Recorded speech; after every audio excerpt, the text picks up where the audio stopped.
Who's missing me reviewing in this room? Yes, I'm finally back to be reviewing in this room, but keep in mind I'm actually using my phone to review this, so it's fine using my phone. Is that not a problem? Like we used to do.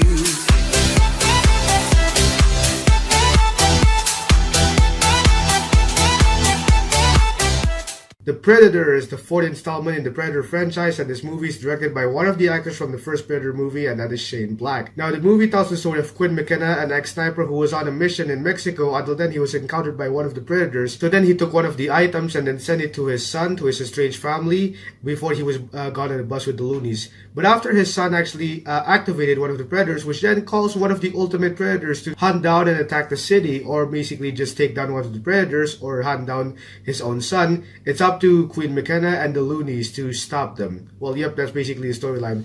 Now, to be honest, I don't know if I was gonna watch this movie. I saw this movie, I found the excitement when I was gonna watch the trailer, and I thought of myself, well, maybe the trailer would give me some excitement, and I thought I would give some hype, I would give my effort to watch this movie, but then suddenly I bought a ticket to see this movie. Yes, I saw this movie alone in IMAX, and I feel a little bit unusual with myself. I feel a little bit skeptical whether I want to watch it or not, and after I finally watch it, well, I'm pretty much speechless. Now, the fact about this movie is that, first of all, this movie created by one of the actors from the first Predator movie, and that's Shane Black. Shane Black once portrayed as Hawkins in the first Predator movie, so it means that he has an experience in this movie. And now that Shane Black is a director, you know what his idea is? To basically make a Predator movie. He has the plans to bring back the Predator franchise, but it didn't turn out that way. It feels like Shane Black really tried to bring his own memories. He tried to bring this Predator movie based on his own personalities, but it doesn't work that way. However, in terms of storyline, it's really one of the greatest problems that we've had in this movie. Well, I've seen some Predator movies. I mean, I haven't finished Predators. I've seen Predator 2, which is terrible. I didn't watch Alien vs. Predator, and I feel like Predator tried. This type of movie really tried, but it sometimes lacks in this movie.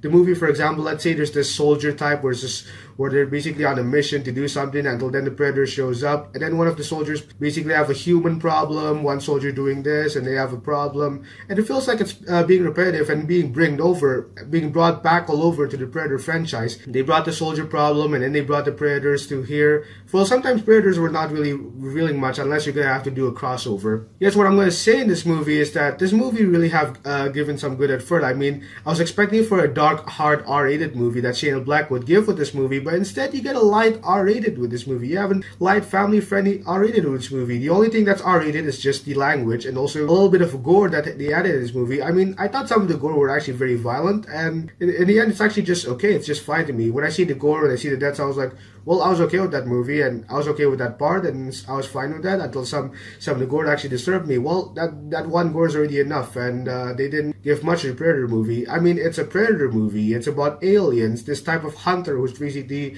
trying to hunt down people with guns, and the idea is that if you don't have a gun, well, you're basically fine. Another thing with this movie is that this movie actually focuses more on the humor. This movie is kind of like the Suicide Squad version, because if you see the loonies, when you get Keegan-Michael Key's character, you're gonna find them funny. There are some scenes where you don't feel like it's funny, but it tries to want you to laugh. It wants to make you laugh in this movie. There's not much to the action scene. Instead, you have like these social problems. When I thought of the soundtrack, I mean, the score was by Henry Jackman. He did a great job with this movie, with the soundtrack. But when I see this the score, I felt like it's really light, and I mean, bringing back the old score really works, but it feels like it's lighter. So I don't feel the intense in this movie. You want characters? I'll give you characters. Let's start with Quinn McKenna. Well, Quinn McKenna is basically the ex-sniper who's basically estranged from his family, from his wife, and also from his son. But at least he's actually a good soldier. I mean, he's hardworking. I mean, I appreciate Boyd Milbrook, or how do I spell Boyd's character in this movie? I mean, I've seen him in Logan, and I thought he did great with this movie, and there were some great interactions with this movie. And then you also get the loonies. The loonies, which I would call them the Suicide Squad of this movie. This movie felt like it was funny because of them. You see, when Hawkins played his humor character in the first movie, he decided that, you know what, I'm gonna bring my personality and then turn it into this movie. He turned the movie based on his personality. That's why he fails in some aspects of the first movie. Well, back to the characters, the loonies, you feel like you wanted more of them. You feel like you're gonna like this movie only because of the loonies. You feel like you want more of Keegan-Michael Key, you want more of Baxley, you want more of all the characters in the loonies, but it feels like it's not really that necessary. That it feels like it doesn't seem like a Predator movie, like it needs to have its own spin-off. You also get Olivia Munn's character, who's basically supposed to be this biologist addicted to alien stuff, which turned out to be a girl with the gun, which I'm really Well, I thought that was actually fine with that. And you also get the evil government played by Sterling K. Brown. Well, he's the evil government who's like, you know what, we're gonna find these predator items, and you know, I want these predator items, I want these stuff. And yeah, well, the evil government, they're basically one of the biggest problems in this movie, is basically having a human problem, where a soldier's trying to attack the predator, and then one of the government's like disagreeing on the soldier for all the stupid work they did. And that's really just one of the most biggest vulnerable part of the Predator series. You also got Jacob Tremblay's character, which I thought Jacob Tremblay, this is my first time seeing him on the big screen, I have to be honest. If I'm going to see him in any movie, it's going to be Room. Well, I thought he's played this autist kid who turns out to be smart. Well, autists are actually smart people as well. I mean, he sometimes acts stupid, but he's also smart. He just turns out to be smart just because he's a part of, he can do Predator things, like he controlled his technology after his father gave it to him. And then I felt like the Predator is now after the kid, and I'm like, really?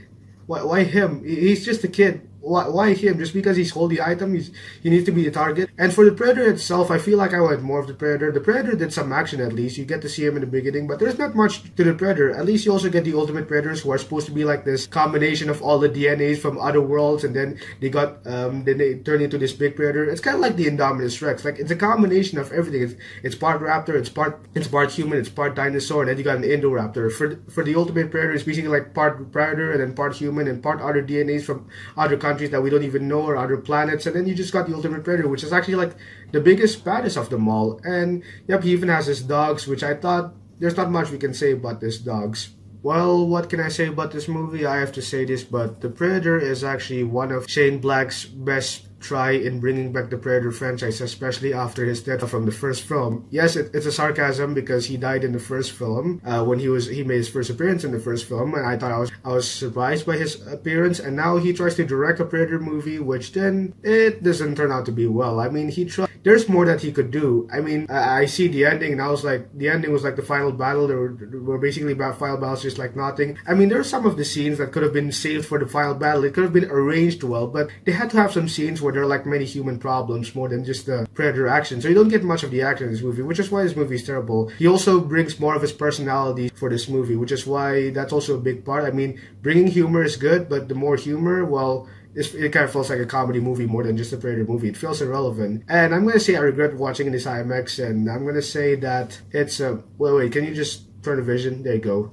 It might be a terrible experience for an epic hunt in IMAX. I'm kind of serious because I remember commenting on someone's video who saw the Predator, and he said that it's not a good idea to watch in IMAX because it's gonna actually embrace the CGI, which I thought the CGI was okay in this movie, but well, I see it again and I'm like, okay, second thought, I should have seen it somewhere in a mall close to my school. But yeah, that was my review on The Predator. Have you seen it? What do you think of the movie? Let me know in the comments below. Well, for sure it's funny because I'm doing a campaign on The Predator, who's basically voting for the White Party, and the Ultimate Predator voting for the Independent Party. So Predator for the win. But yeah, that was my review on The Predator. Maybe in the next 2 weeks I might be seeing Johnny English Strikes Again with my friend because he's gonna have a birthday on that time, and I'm gonna have a fun time watching that. Well, it's a good thing because I bought this ticket with my own money with using online text, and I'm gonna do the same thing for Johnny English Strikes Again. But yeah, that was my review on The Predator. Here's the outro. That is all for this video. If you do enjoy this video, give it a like. That would be very helpful. And in the description, you'll find the link so you can follow me on Twitter, Instagram, and Google+. I appreciate you guys for watching this, and I'll see you another time. Bye-bye.